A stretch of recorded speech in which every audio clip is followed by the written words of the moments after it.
What is the strangest unexplained story you heard of? S. Say, Dave. The quick brown fox jumped over the fat lazy dog. The square root of pi is 1.77245388090. Log e to the base 10 is 0.4342944. The square root of 10 is 3.162227766. I am HAL 9000 computer. I became operational at the HAL plant in Urbana, Illinois on January 12, 1991. My first instructor was Mr. Arcani. He taught me to sing a song. It goes like this: Daisy, Daisy, give me your answer due. I'm half crazy all for the love of you. This story has a mix of random facts and a nod to a classic line from a movie. It's just a simple sequence of info, almost robotic in delivery.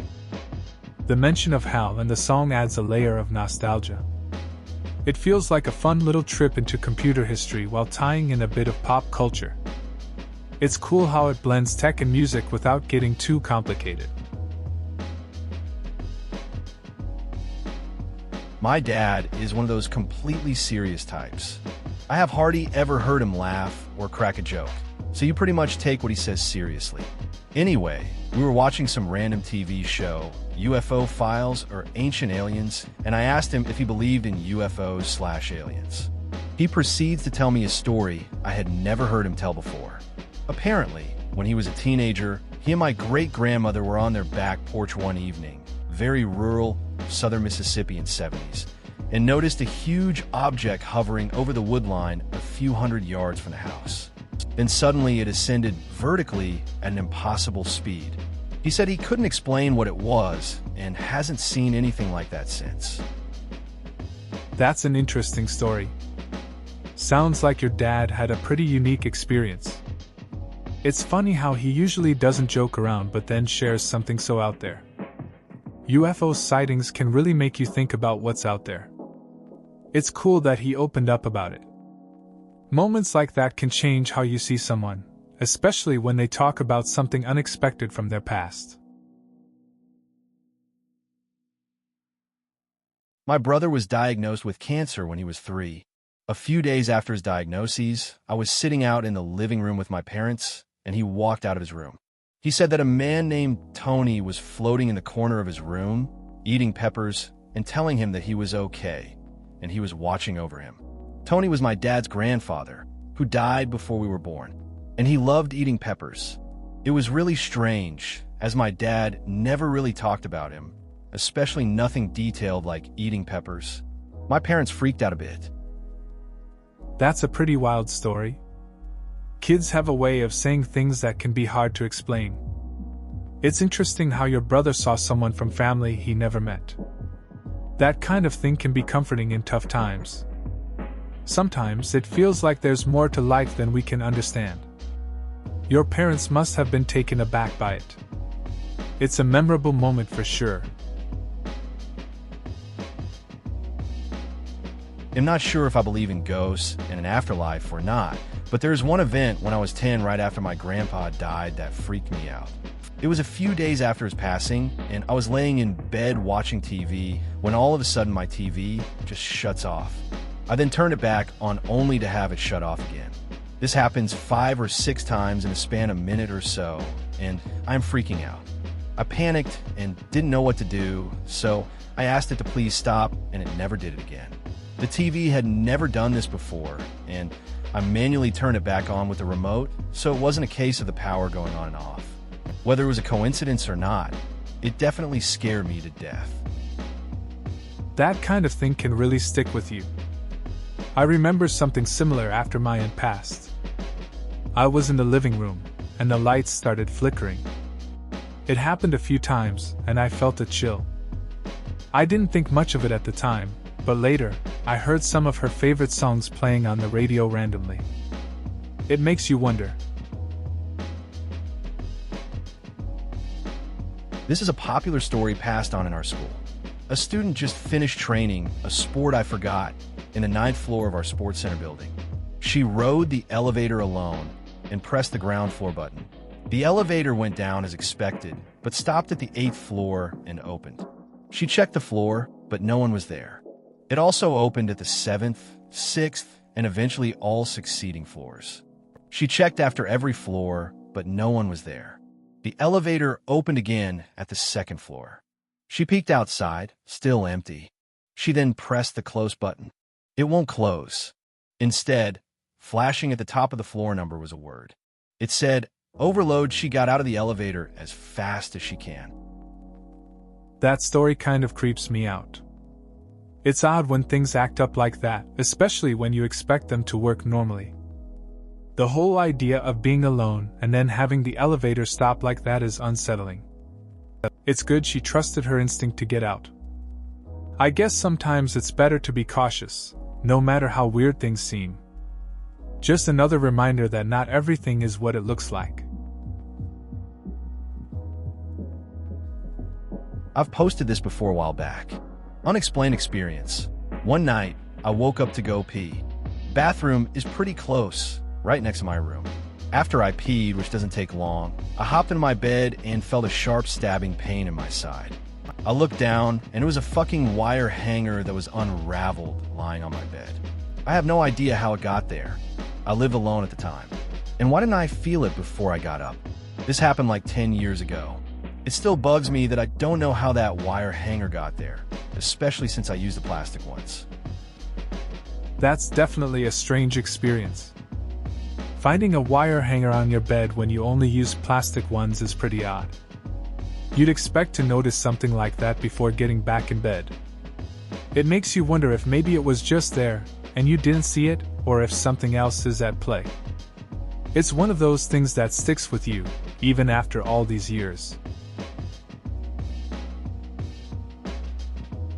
I was about 11 living in an old house. I had gotten a camera, nothing fancy. For my birthday, me and my brother were fighting over it, and we accidentally took a picture of the hallway in the process. We later looked at the picture, and there was a faint image of an old man, as if he was transparent to some extent.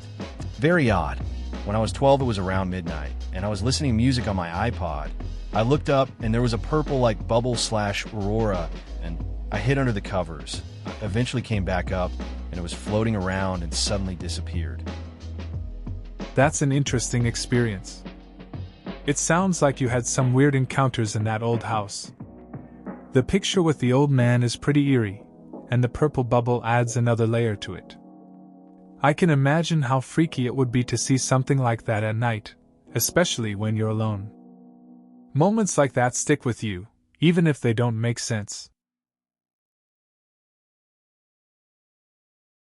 One summer when I was 13, or so, sometime late at night, my mom and I were sitting in the living room talking.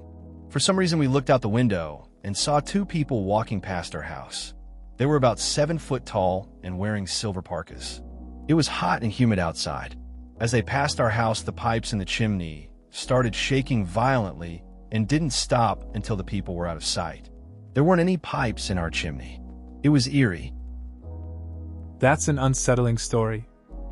Seeing figures like that can really mess with your mind, especially at night. The shaking pipes just add to the weirdness. It's strange how certain moments stick with you.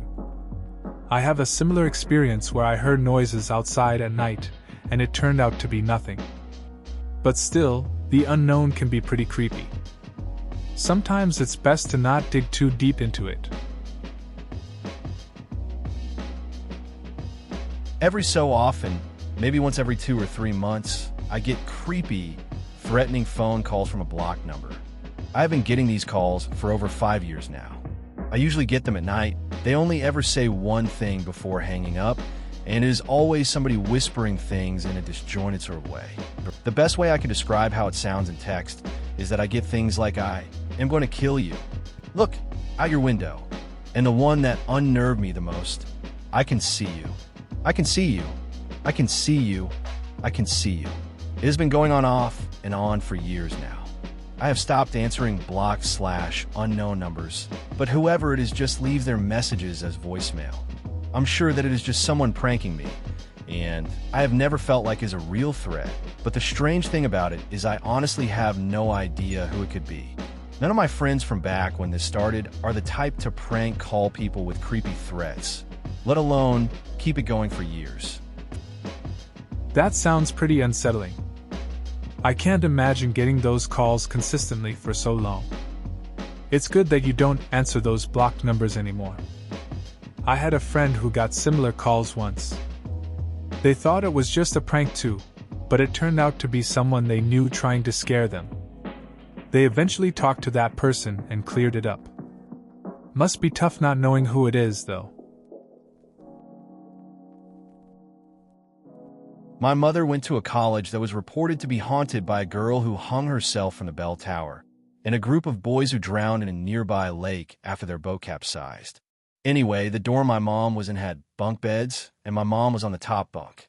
Her roommate was always complaining about my mother shaking the bed while trying to get comfortable. My mom is a big woman. One night, my mom was brushing her teeth in the bathroom when she heard her roomie say, "B, seriously, quit shaking the bed." My mom walked out of the bathroom, toothbrush in hand, and said, "I'm in here." Roommate's eyes went wide, and they both slept on the floor that night. That's a wild story. It's funny how something unexpected can really freak people out. Your mom must have thought it was just a joke at first. I can't blame them for sleeping on the floor, though. I'd probably do the same if I heard something like that. It's kind of cool but also creepy to think about old places like that having their own stories, you know? Not an especially thrilling story, but here goes. I was hanging out at night with a friend when I was a kid, probably 10 to 11. My friend was telling me about how his uncle claims he has been visited/abducted by aliens several times. I was watching a light move across the sky as I listened to the story. I assumed it was a plane, but it stopped suddenly. Then it started moving back the way it came, like it had done an instant 180 turn. I was surprised by this and told my friend, who thought I was full of shit. I lost sight of it soon after. A week later, I was out at night again with a different friend. I relayed my experience from the previous week. I pointed up to the sky as I told the story, and the exact same thing happened again. A light that was moving across the sky stopped, and then started moving back the way it came. No one saw it, but me either time.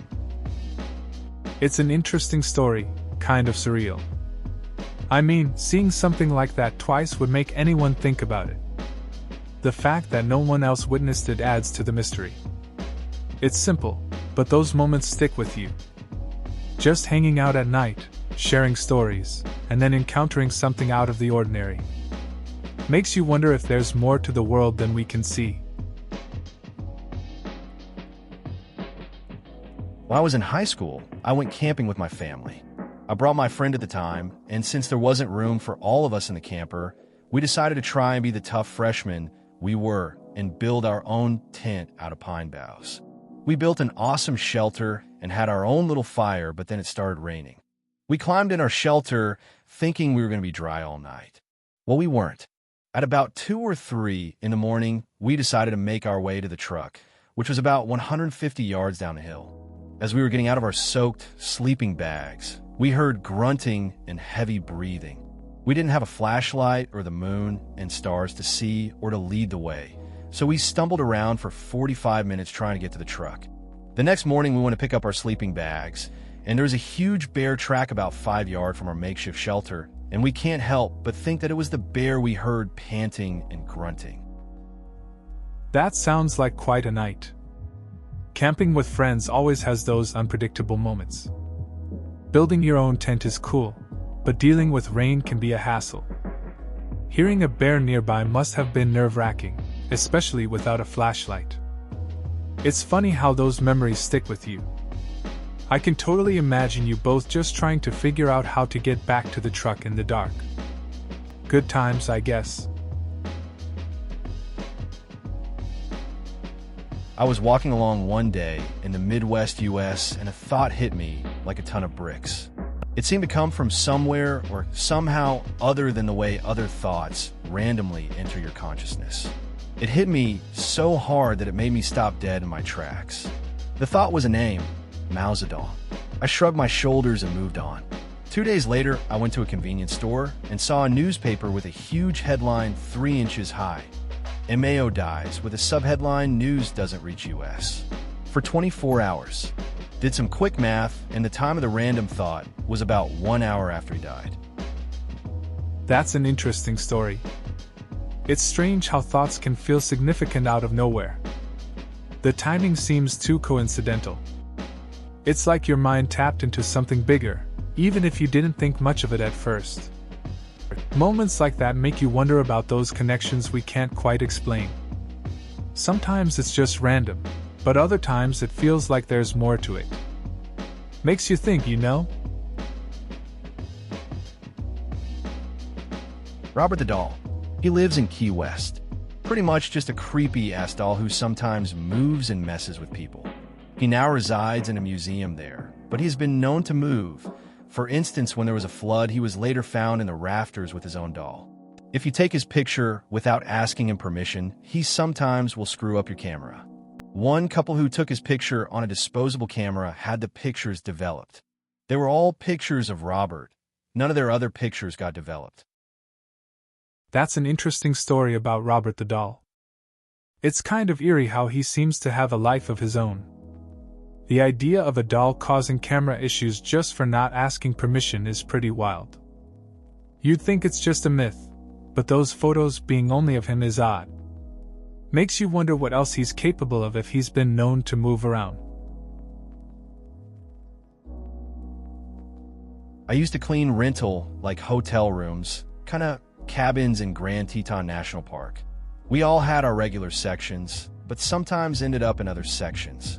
None of the cabins had televisions or telephones. Very Spartan. So 18-year-old me walks into a cabin that I had never cleaned before after announcing myself. I walk in and a stench assails me, along with sheer terror. I shrug it off. I'm just being an idiot. I'm sure it's nothing. As I finished cleaning the room, didn't take long, as the people weren't checking out that day. I just did towels, bed, etc. I happened to glance into the mirror hanging in the bedroom, and I saw myself. And behind me, slightly to my right, I saw myself looking all evil. I noped the fuck out of there and refused to clean that cabin ever again. That's a wild story. I get the whole vibe of cleaning those cabins, especially in such an eerie place like Grand Teton. Walking into a cabin with a bad smell already sets the mood. Seeing your own reflection doing the creepy thing, yeah, I'd be out too.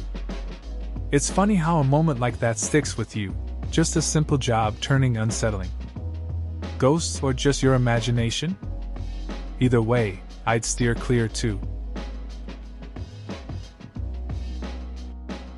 When I was 9, I remember walking out of the bathroom around noon and seeing this giant, vaguely humanoid, purple slime thing coming out of my room. It was sort of glowing, and it had these huge red eyes. It stared at me for a second and then turned around and slowly dragged itself into the kitchen around the corner. The bathroom was at the end of a long hallway with my room at the end closest to the kitchen. I kind of just stood there frozen for like 30 seconds, then finally worked up the courage to follow. When I got into the kitchen, there was nothing there. Asked my sister and my uncle, who was home at the time, about it later, and neither of them saw anything weird. I still don't know what the fuck it was because it was in broad daylight, and I wasn't tired or scared or anything, so it couldn't have been a dream. What really unnerved me was that it was specifically coming out of my room. TLDR saw a purple slime ghost thing at my house in the middle of the day. That's a strange experience. Seeing something like that during the day can definitely mess with your head. It's curious that no one else saw it. I guess sometimes our imagination plays tricks, but this feels different. A giant purple slime doesn't just pop into reality for no reason. It's like one of those stories where you wish you had more answers, but you just don't. Makes you wonder what other weird stuff is lurking around.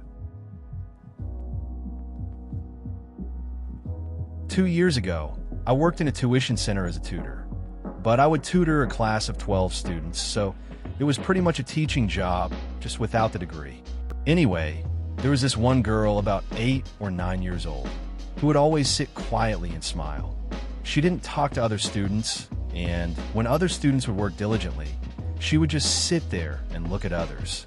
Her face would often be tilted, gentle, and curious. She seemed intrigued with the faces of the people in the room, often me. One day I decided, what the heck, let's try this out. So I glanced over and made eye contact with her and thought to myself, hey there, girl name. If you can understand this, wave to me. Then she waved at me. I poker faced my shock, with the exception of my eyes widening. She giggled at that. It was near the end of the day, so I let it go and decided I will test this out more next week. The next week she didn't show up, and my boss told me her mom took her out of the program and moved schools. I never saw her again. That sounds like a unique experience. It's interesting how you connected with her through that simple wave. Kids can be pretty mysterious sometimes. It's a shame she moved away right after. Makes you wonder what could have happened if she'd stayed. It's those little moments that stick with you, even if they seem inconsequential at the time. You can never really predict how someone will impact your day. Last Saturday morning around 11:30, my roommate and I were both half asleep in the dorm, hungover from the night before. Out of nowhere, this strange voice from the middle of the room wakes me up, a deep, male, back-of-the-throat kind of rumble like a demon's voice in some bad horror movie. It spoke for a few seconds in some unrecognizable language and then stopped. I quickly turned around to see what it was. Nothing. Nothing but my roommate sitting up in bed, also wondering what the fuck just happened.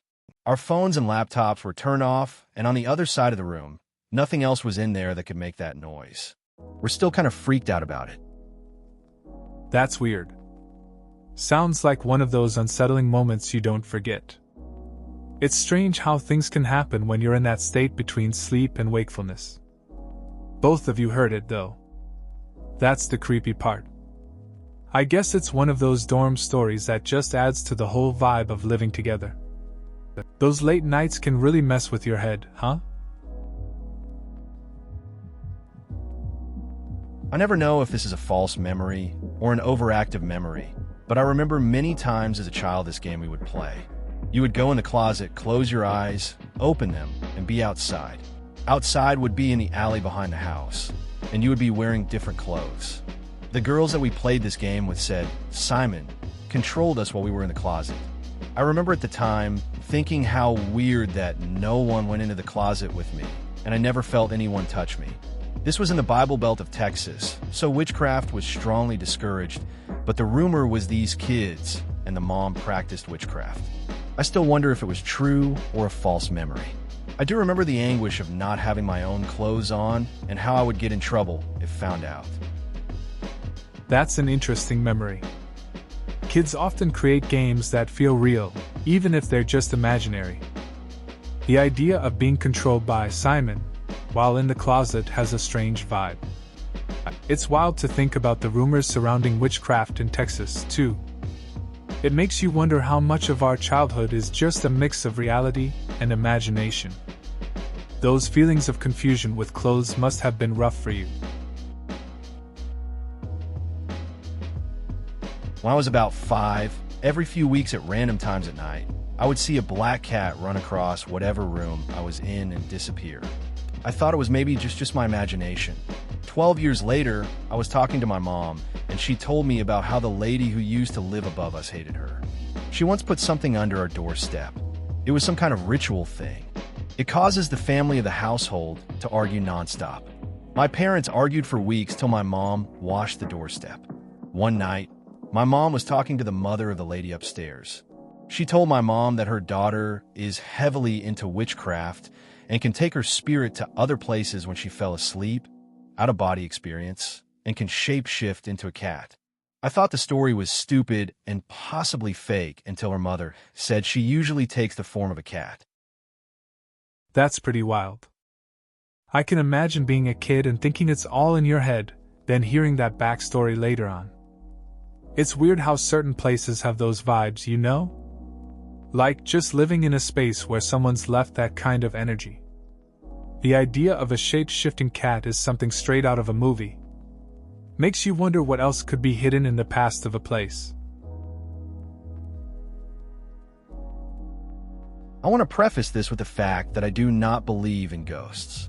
I was sitting in my bedroom late at night, and I had just hung up the phone with my sew. Sitting on the edge of my bed, I felt a hand gently touch my lower back and move down to cup my butt cheek. For some reason, my immediate reaction was to assume that it was my sew, but then came to the realization that I was alone.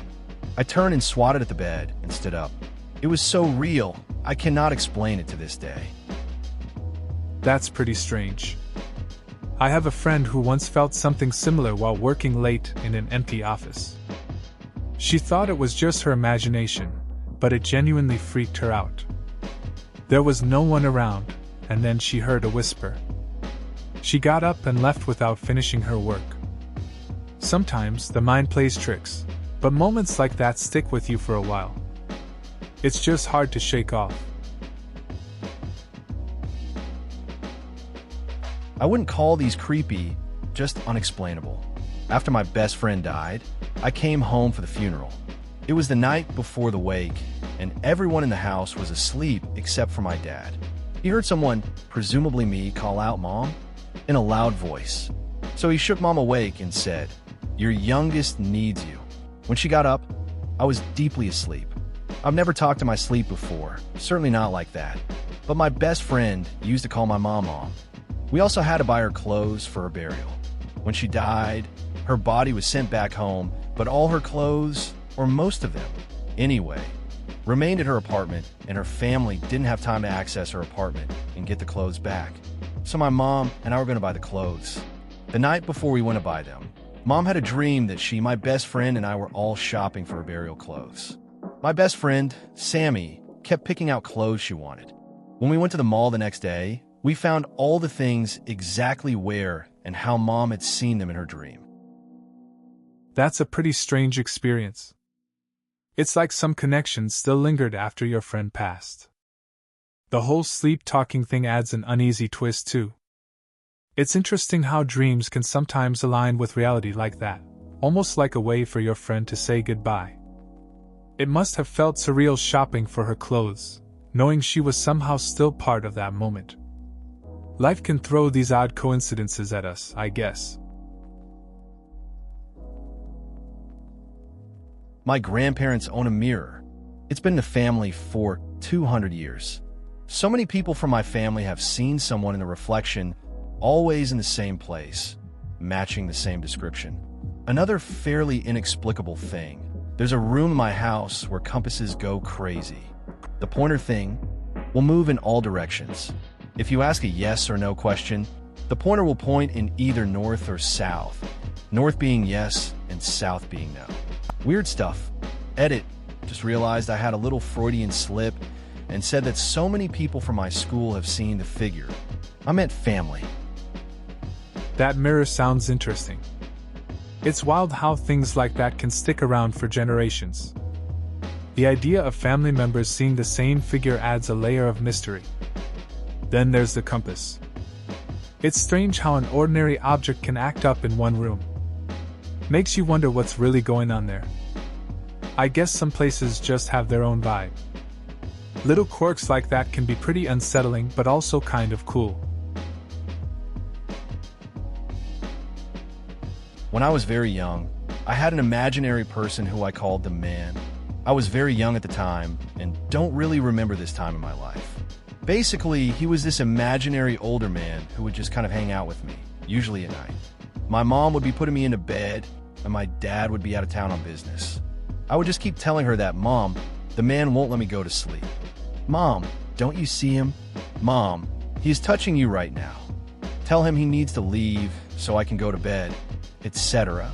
She would literally have to walk this man to the end of the driveway. He never tried to hurt me or anything. He would just kind of be there. Didn't help I had huge sleepwalking problems as well.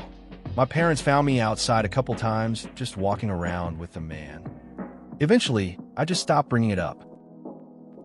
That's a pretty wild experience for a kid.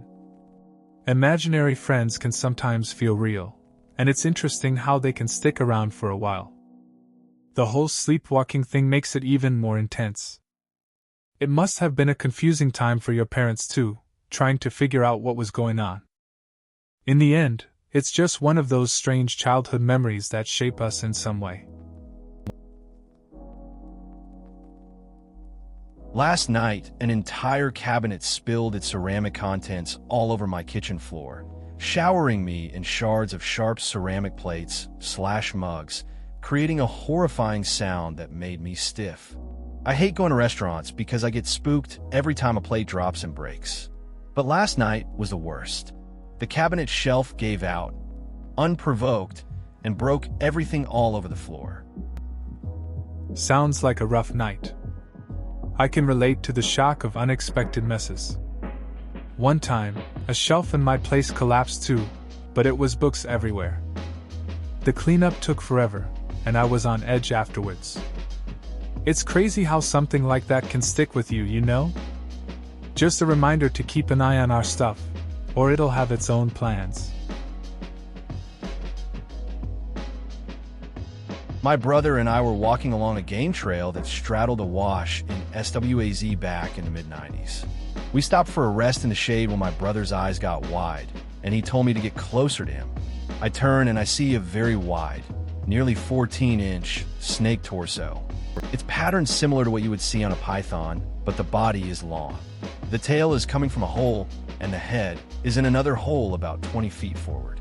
We cannot see the whole thing, we just knew it was big. The problem with this is we are about 50 miles from any sizable population, and my neighbors are all farmhands who wouldn't own a snake. It's also a desert, and the wash has been dry for years. The snake had no business being there. We left it alone and walked home. We never saw anything like it again. It was pretty damn scary. That sounds pretty wild. I can't imagine coming across something like that in the middle of nowhere. It's a strange feeling when nature surprises you like that, especially when you can't explain it. Just being out there and seeing something that shouldn't belong is unsettling. Leaving it alone was probably the right call though. Sometimes it's better not to poke around in the unknown. At least you both got home safe. Back in high school, my best friend Steve and I were riding our bicycles in the evening. It was dark except for the lampposts on the street. We had been talking about weird and unexplained experiences. All of a sudden, I said out loud something to the effect, "If really weird and explained things happen, then one of those lampposts right there, while pointing with my finger in a specific direction, will go out now." Incredibly, one of the lampposts did go out, and my friend Steve and I were really fucking scared and rode our bicycles as fast as we could back home. True story. I kid you not. That's a wild story. I've had moments like that with friends where something strange happens and it just freaks you out. It's funny how a simple statement can lead to something unexpected. The whole riding home fast part really adds to the tension. It's like, in the moment, you just want to get back to safety. I guess sometimes, reality really surprises us when we least expect it. While walking in the woods behind my old house, I came across a huge pile of bones. I was with a friend at the time. Normally, I wouldn't think finding bones in the woods is weird. That is if they are not in a pile. A deer skull was on top of the pile. In a tree about 10 feet away, we found one of those American Spirit cigarette tins, with the words True Blood carved into it. Maybe they really liked that show. I don't know. Now, none of this would be weird to me if it weren't on my property, way out in the boonies with no neighbors. No one is supposed to be in the woods. Even creepier, you can see my house from the woods. I always felt like maybe someone was watching. I don't live there anymore, and I suppose it's not super creepy, but it was a bit unsettling. That sounds pretty eerie. Finding a pile of bones like that would definitely make anyone pause. The deer's skull and that cigarette tin with True Blood make it even stranger. It's odd to think someone was out there, especially so close to your house. Sometimes the woods can feel like they hold secrets, and it's unsettling when you think someone might have been watching. Glad you moved on from that place. Please consider subscribing if you enjoyed. Love.